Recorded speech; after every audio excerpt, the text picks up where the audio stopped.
Après notre hommage à l'immense maestro Gandini, aujourd'hui nous allons parler d'une marque où il a posé les bases du design. L'histoire de cette marque, c'est comme un film de boule bien énervé. Ça m'excite, ça transpire le drame, le frisson, la déchéance et parfois la gloire. Oui, elle a mangé des gifles, des patates par parlettes, des flops par dizaines. Cette marque a été créée sur un malentendu, ce qui lui donne encore plus de légitimité. Comme dirait JMK, elle est aberrante. Un taureau farouche qui est prêt à en découdre. Ça vous parle? Elle tabasse, elle cogne. C'est du brutal comme un MMA. La marque qui a roulé sur les côtes, qui a envoyé valser les conventions et qui s'est forgé une réputation entre excès, génie et chaos. Accroche-toi bien, on va dérouler le film bien énervé de cette diva italienne.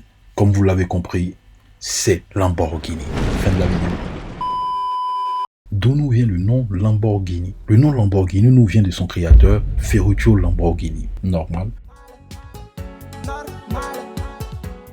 Un entrepreneur italien. Monsieur Ferruccio naît le 28 avril 1916 à Renato del Santo, près de Santa Agata Bolognaise en Italie. Son père est agriculteur comme tant d'autres dans les années 1900.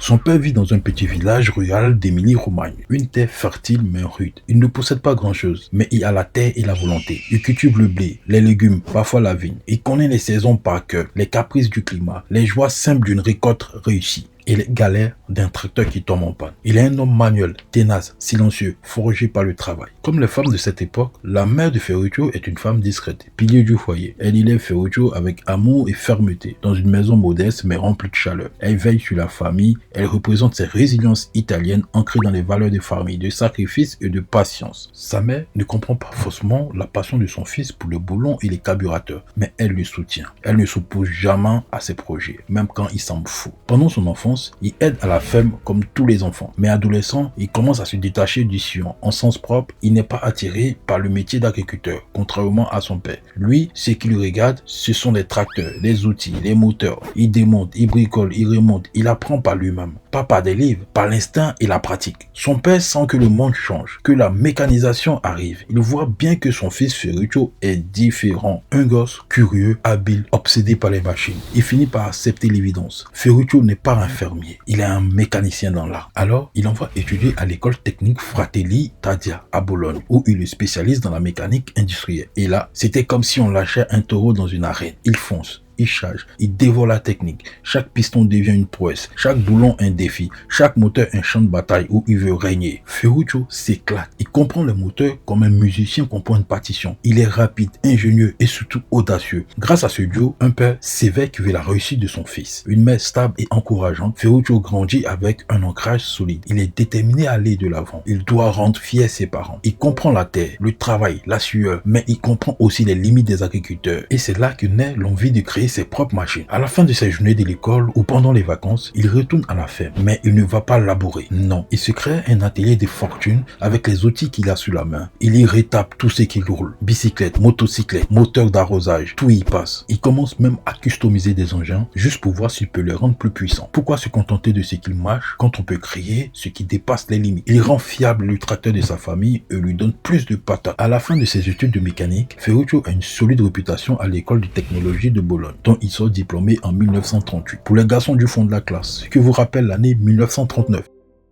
Pas de bol, il n'a même pas le temps de monter sa boîte ou de rêver de ses propres machines. La Seconde Guerre mondiale éclate.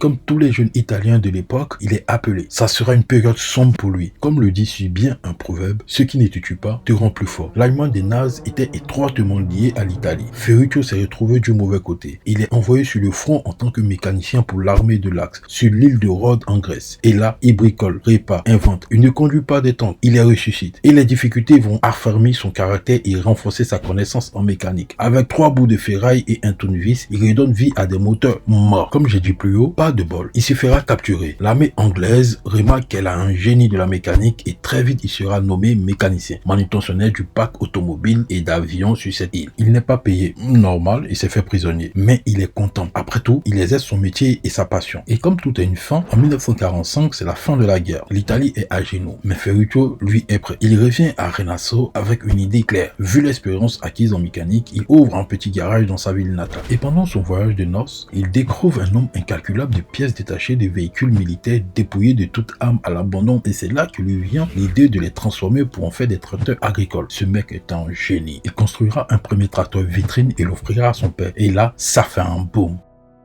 Les tracteurs, tout le monde en a besoin, mais peu en ont les moyens. Ils récupèrent les moteurs militaires abandonnés, les démontent, les transforment et créent des tracteurs robustes, fiables, low cost. Ils fondent alors Lamborghini Trattori en 1948. Et là, c'est le jackpot. Les agriculteurs l'adorent. J'adore. Les ventes explosent. Malin le lynx. Après la guerre, il fallait reconstruire. Le secteur agricole en plein développement a besoin de machines. Ferruccio fait fortune en moins de 10 ans. Il devient le 3e industriel fabricant de tracteurs en Italie. Derrière de grosses entreprises qui détiennent ce marché depuis longtemps, comme la marque Fiat ou Massey Ferguson. Vu que le business est florissant, M. Ferruccio va développer une autre passion qui est la préparation de voitures de course. Mais il mettra fin à cette passion après un accident avec sa Fiat Topolino à la course d'endurance la plus folle des années, la 1000 Miglia. Il comprend également que pour continuer cette passion de la course automobile, il faut de l'argent, de la moula. Donc il va remettre sa veste d'entrepreneur. Il retourne au charbon. Et comme ce mec est bon en business et qu'il touche un peu à tout, ça va payer. Il a essayé quelques petites conneries comme construire un hélicoptère qui ne sera pas homologué par l'administration. Il a tenté d'autres choses comme Boiler de Fuel qui est une entreprise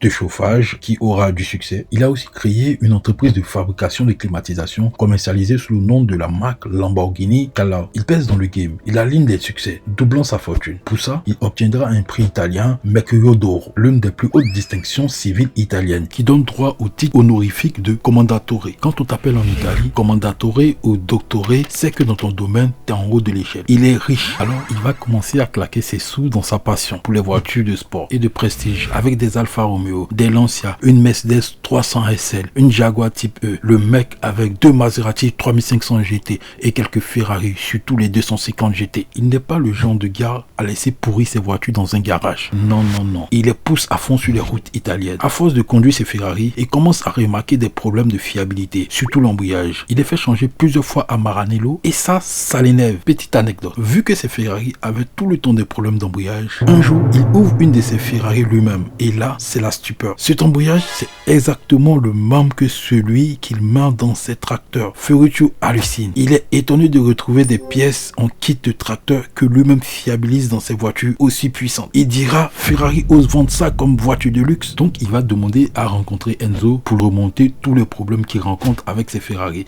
et comment Enzo peut améliorer ses Ferrari. Il dira oui monsieur Enzo, vos voitures sont performantes, c'est mais trop bruyant, pas du tout confortable avec des pannes à répétition, mais j'ai une solution pour améliorer tout ça. Je relate les faire. Enzo n'a pas du tout aimé. Enzo va lui répondre qui es-tu pour venir chez moi me dire que je ne sais pas fabriquer des voitures de course? Va plutôt construire tes tracteurs parce que tu ne sais pas piloter une Ferrari. Ferruccio, piqué dans son orgueil, rentre chez lui et dit très bien, je vais lui montrer ce qu'un fabricant de tracteurs peut faire. Il décide alors de construire une voiture de course qui va être au-dessus des Ferrari en tout point. Il réunit ses ouvriers. Oyez, l'heure est grave. Plus sérieusement, il se met à désosser sa 250 GT pièce par pièce. L'acculage du moteur est remplacé par une culasse renforcée et travaillée, tandis que 6 carburateurs double corps sont installés sur le V12. Après quelques essais, il dira que sa Ferrari a gagné 25 km de vitesse en pointe, de plus que quand elle sortait d'usine à Maranello. Il dira encore, une automobile de grand tourisme se doit de procurer à son conducteur de haute performance sans compromis en termes de motricité et de tenue de route, mais également sur la qualité et le confort. Certaines sources diront qu'il a fait tout un problème avec Enzo parce qu'il a vu le marché des voitures de course florissant et en tant qu'homme d'affaires a voulu prendre sa part, oubliant que le marché des voitures pouvait chuter. Bref, et ce qui va naître de ces pensées lumineuses est que Lamborghini est né. Il choisit comme logo un taureau espagnol en référence à son propre signe astrologique. Taureau, mais aussi pour envoyer une image claire à Ferrari.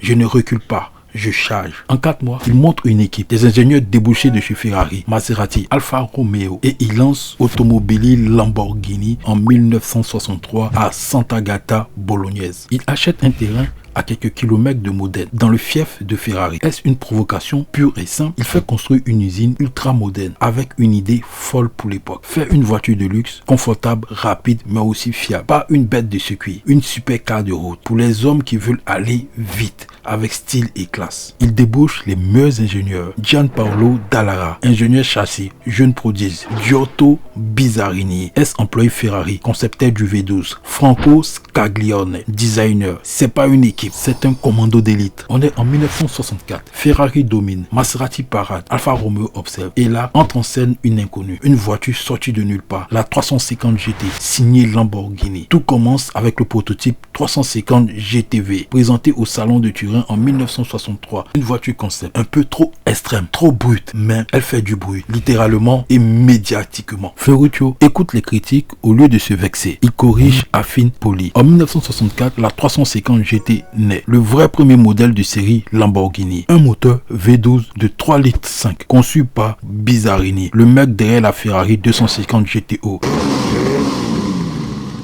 280 chevaux sous le capot de pur plaisir. 240 km/h en pointe. Le 0 à 100 km en 6 secondes 8. On est dans les années 60 ans. C'est fou. Châssis léger en aluminium. Transmission manuelle à 5 vitesses. Sonorité racée. Profil basse altitude. Un look travaillé, minimaliste et sensuel. Pas d'aileron, pas d'agressivité gratuite. Juste du charme et de la puissance contenue. La presse est bluffée. Les clients aussi. La production est lancée. 135 exemplaires sont fabriqués entre 1964 et 1966. La 350 GT est pas juste une voiture, c'est la première pierre d'un empire. C'est la claque que Ferrari n'avait pas vu venir et le début d'une guerre qui va résonner dans l'histoire de l'automobile. On est en 1966. La guerre froide bat son plein. Ferrari règne encore et pourtant une silhouette basse, sauvage, jamais vue s'apprête à faire son entrée. Son nom est Miura, comme les taureaux les plus violents d'Espagne. 3 jeunes ingénieurs de chez Lamborghini, Gianpaolo Dallara, Stanzani et Bob Wallace veulent créer une voiture révolutionnaire. Une voiture avec un moteur en position centrale arrière. À l'époque, quelque chose de voiture de course jamais vu sur route. Ferruccio, lui, veut faire des GT confortables. Il leur dit alors, je suis partant. Les gars bossent en secret. Ils appellent le projet P400, Posteriore 4 litres. Et ce projet va devenir la Miura. La Miura est dévoilée en Suisse et elle met une claque au monde de l'automobile. Un ovni, une sculpture roulante, ligne dessinée par le maestro Marcello Gandini avec un design à couper le souffle. Un moteur V12 transversal de 4 litres, 350 chevaux sous le capot, 280 km en pointe, le 0 à 100 en 6 secondes 5. La Miura devient la première supercar de l'histoire. La Miura fait rentrer les moteurs centraux dans le monde civilisé. Elle impose un design radicalement sexy. Elle transforme Lamborghini en marque mythique. Elle n'a pas juste redéfini Lamborghini, elle a redéfini ce qu'une voiture pouvait être.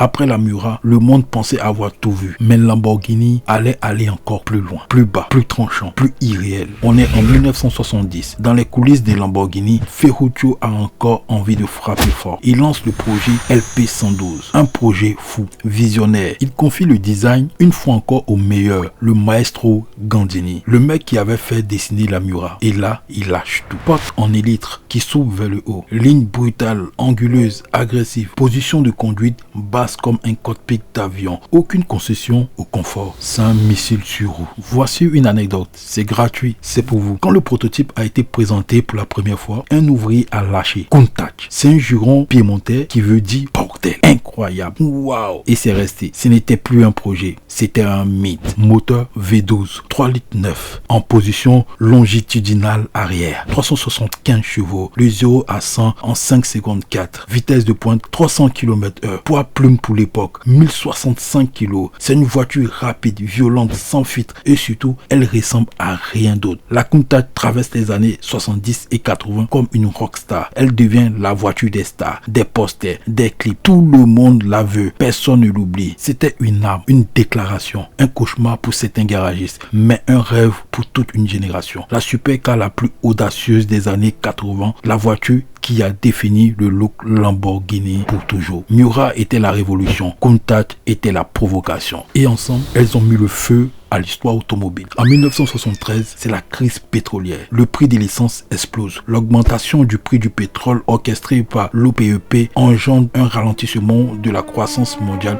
et un accroissement de l'inflation. Les gens arrêtent d'acheter des voitures de sport. Le marché des supercars s'effondre. Les carnets de commandes se vident. Les amis, Abonnez-vous pour l'évolution de la chaîne et pour récompenser notre travail. Fatigué, désabusé, Ferruccio Lamborghini vend 51% de son entreprise en 1972, puis les 49% de parts restant en 1974. Il quitte sa propre légende. Tristesse absolue. Il avait construit un empire pour prouver qu'il pouvait battre Ferrari. Il a fait, mais le monde a changé. 1978, Lamborghini dépose le bilan. 1980, elle est reprise par les frères Mimran, investisseurs suisses. 1987, elle est rachetée par Chrysler. Oui, tu entends bien, Chrysler. En 1994, encore revendue, cette fois à des Indonésiens Megatech. En 1998, finalement rachetée par Volkswagen via Audi, la marque a connu 6 propriétaires différents en 20 ans. Une direction perdue, une image floue, des modèles en retard, des ventes faibles, une marque au bord du gouffre. Et malgré sa longue traversée du désert, elle n'abandonne pas. Un V12 ne meurt jamais. En 1990, sous le Chrysler, Lamborghini sort un modèle Diablo pour remplacer la Countach et maintient le cap. Mais c'est de la suivi, pas la gloire.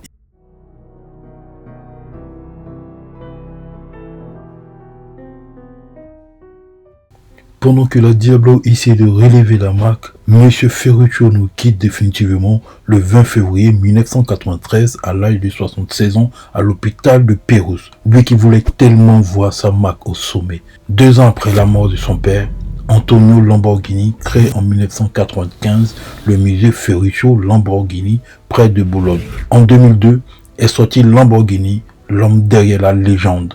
Un film biographique inspiré par la vie de Ferruccio Lamborghini. Moi, à Genève, les gens chercheront la prochaine Ferrari. Ce qu'ils trouveront, c'est la première Lamborghini. Vous achetez une Ferrari pour devenir quelqu'un. Vous achetez une Lamborghini quand vous êtes quelqu'un.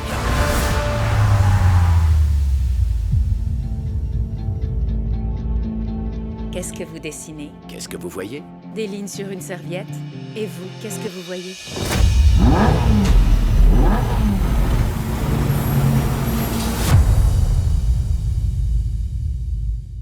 Super film qui raconte vraiment son parcours et sa rivalité avec Monsieur Enzo Ferrari. Il faudra attendre les années 2000 avec Audi aux commandes pour que le taureau renaisse. En 2001, la Murcielago. 2003, la Gallardo devient un succès mondial. Le taureau revient dans l'arène. Puis, c'est au tour de l'Aventador et l'Huracan. La rage née de l'humiliation a forgé les légendes. La plupart des inventeurs ont été humiliés, méprisés, rejetés. Et c'est justement ça qui a allumé le feu. Pas la gloire, pas l'argent, mais l'offense, la colère, l'envie de prouver que le monde avait tort. Lamborghini, ce n'est pas juste une marque, c'est une attitude, une insulte au compromis, un rugissement dans le monde trop silencieux, né de la colère d'un homme, propulsé par les moteurs qui hurlent comme des bêtes sauvages. Chaque modèle, de la Miura à l'Aventador, est un bijou de mécanique, un doigt d'honneur élégant à la logique, à la prudence, à la modération. Là où les autres freinent, Lamborghini accélère. Là où les autres se fondent dans les normes, elle casse les codes. Avec l'Urus et plus récemment, la Revuelto. C'est la première Lamborghini V12 hybride rechargeable. Lamborghini a connu la gloire. Elle a frôlé la mort et elle s'est relevée, plus furieuse, plus affûtée que jamais. Aujourd'hui, Lamborghini n'appartient plus seulement à l'automobile. Elle est devenue une marque légendaire, une œuvre d'art sur roue. Ce ne sont pas juste des voitures, c'est des Lamborghini. Et ça, le monde ne l'oubliera jamais.